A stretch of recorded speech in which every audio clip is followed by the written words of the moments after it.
remember one time I was in like early years, like kindergarten. I looked at the teacher, maybe she shouted at me, and she became blind. What?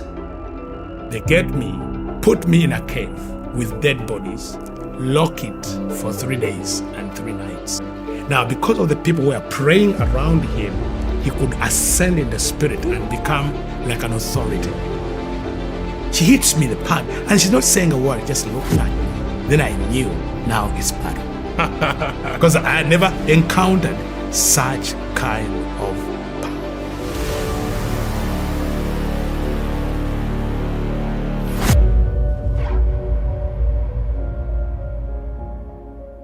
Welcome to Prayer Storm TV. Today we're going to be going into one of the deepest testimonies I have come across as it pertains to deliverance from the occult and witchcraft. And I'm so excited about this testimony. I came across this man in 2017, and this testimony radically impacted my life. Now, I've got a background. I'm half Ghanaian and half Nigerian. And with the kind of background I have, some of you who are watching have similar background to me. You're probably Nigerian or Ghanaian or African. You would have heard testimonies of people that have been delivered from the occult, of had encounters with Jesus and shared of how Jesus delivered them. And I've heard many of these sort of testimonies. However, this one we're about to hear, in my opinion, is one of the most intense and deep I've come across. And I believe God's going to use this testimony to impact you in a significant way. So I want you to stay tuned. Now, our guest today, we actually had to fly him all the way from Uganda to capture this testimony. Because when I heard this many years ago, I was so impacted. I got connected with him, and we've been relating for a few years. And the Lord made it possible for us to be able to get him over to Manchester. So for the first time, it's his first time in the UK, and I'm excited that we're gonna get to hear from him today. So would you welcome with me James Kawalya from Uganda? James, it's good to have you in Manchester. Amen. I thank God that I'm here, and this is my first time to be in the UK, and the timing of the Lord is the best. I know this is the first time also I'm recording my testimony in its fullness. Most have been sharing in different platforms, but this is the first time I'm sitting in a recording to share my life testimony. So I thank God for this opportunity. And oftentimes when I'm sharing my testimony, it's like I'm going back through those experiences. I need the grace. Sometimes the pain returns, the pain of the thing that I went through. But I thank God that now, after many years now, it's 23 years since I gave my life to Jesus Christ. Wow. And the 23 years has been amazing. I have seen the goodness of God. And also, as we start this journey, I want to tell the people that the purpose is to glorify Jesus. Not the devil, not what the devil can do or what he has done. But at the end of the day, Jesus is the winner. Yes. So that's why.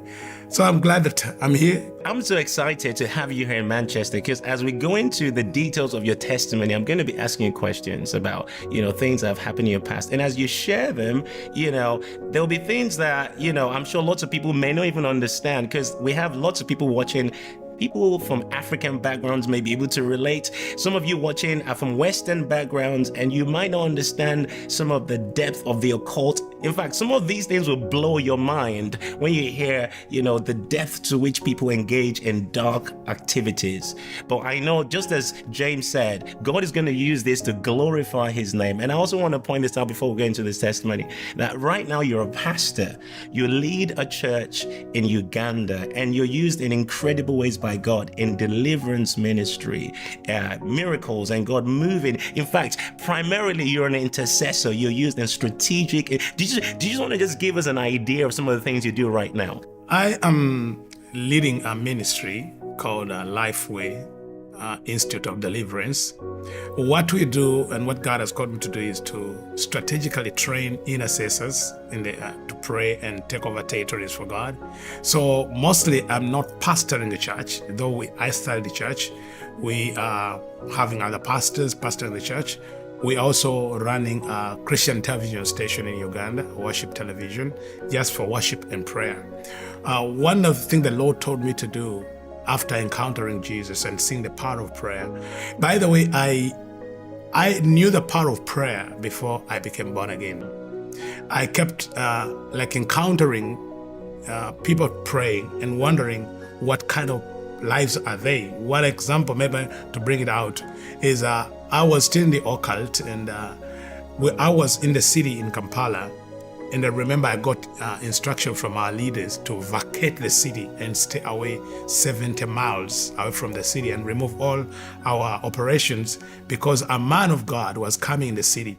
And I remember we were told that if we stay in the city where that man is, his prayer would kill us, all convert us.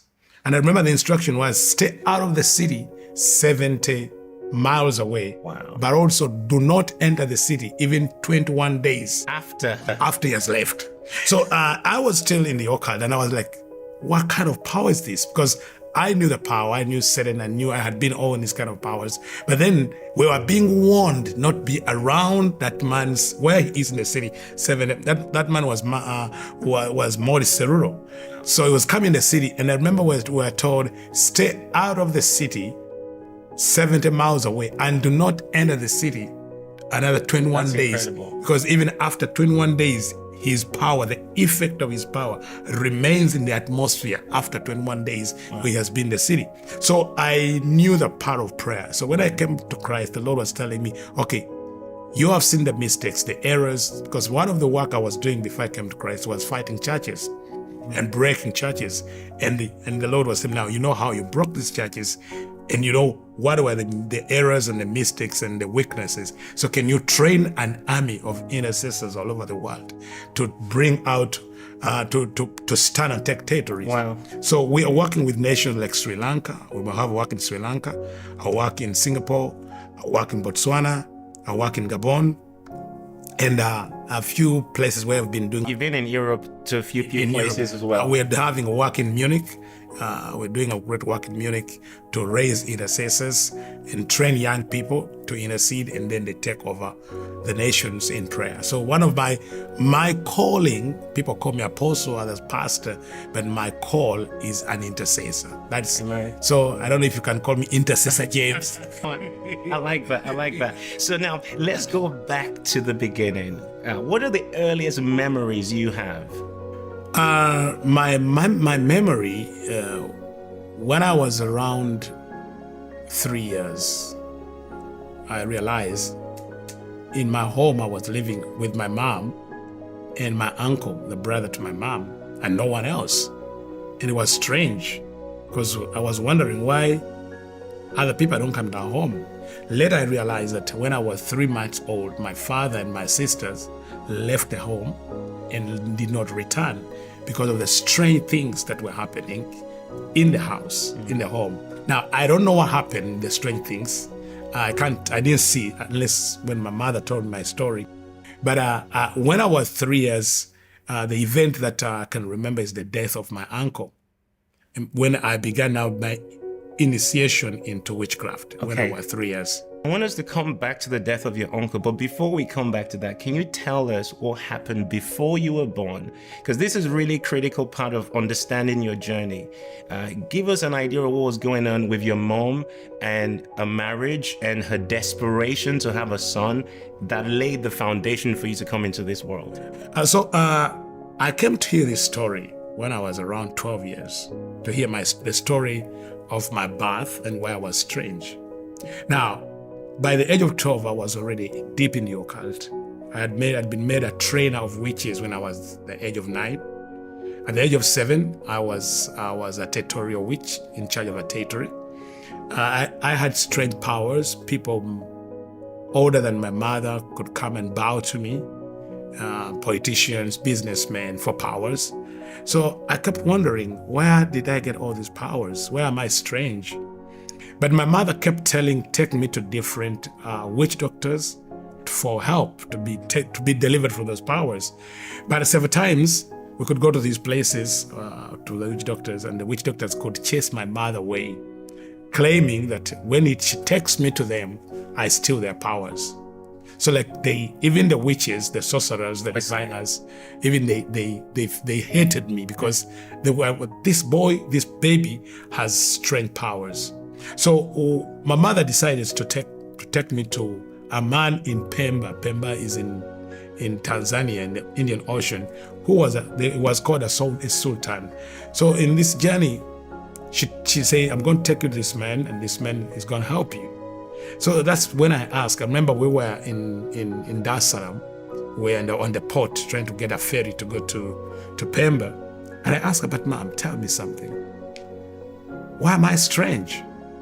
And I could see when I remember I looked at my mother, and like this time she was desperate to tell me and say, please, can you not interfere with where we're going?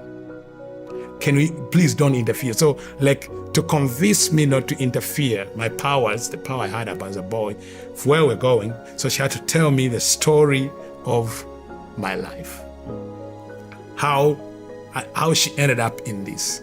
So this is what she tells me. She says, when she got married the reason she married my father, because her father had died, and her father was a rich chief, and she was the only daughter, and she had a brother, my uncle then.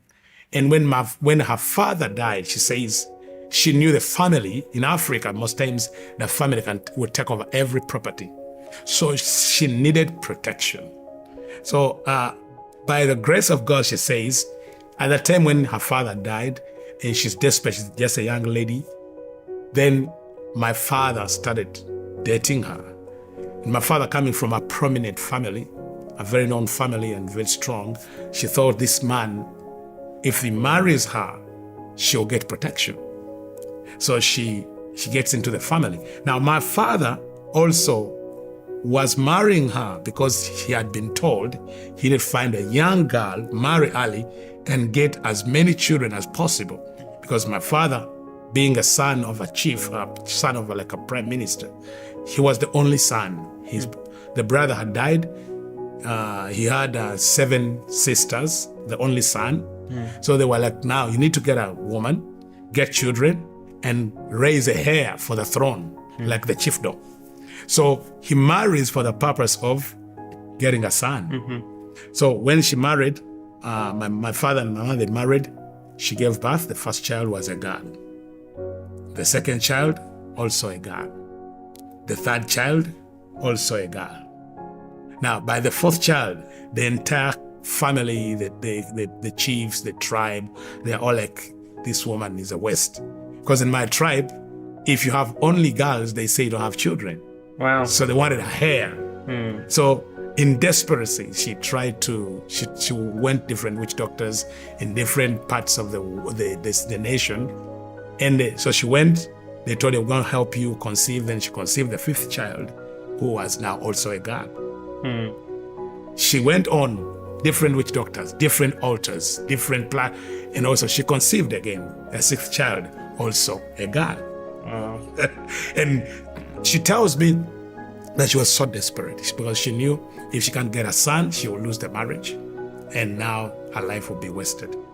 Though at that time, she told me that someone told her that there's someone who can help her conceive a son. She had gone to all kinds of altars in Uganda and outside Uganda. She had traveled different parts and gave different sacrifices. She had the money. She could sell her properties to travel different places to help her conceive. So on this particular journey where she went, she was told to go to a forest in Tanzania. There's a place in Tanzania, northern Tanzania. There was a place. So she went there, and she realized that when she arrived at the place, they told her she had to undress and live in the forest for 7 days, going through cleansing. Wow. Before she appears before the person to help her. Now, before there's something I want us to note here, that was the king of darkness, but they understand the principle of consecration and cleansing. Yeah. Now I understand after that. So they tell her you have to undress, stay in the forest, cold, don't eat anything cooked for 7 days. So after the 7 days, you are clean enough to appear before this priest who was going to help her. So she says when she appeared after 7 days, that this priest was a woman who always lived in the forest, And she was like the chief witch of the entire continent, because all the witch doctors I mean, the entire country of Africa, not continent, Wait, she was the chief witch of the entire continent of Africa. of Africa. So Wow. all the witches or the wizards or the sorcerers or the politicians, the leaders could go to her for powers.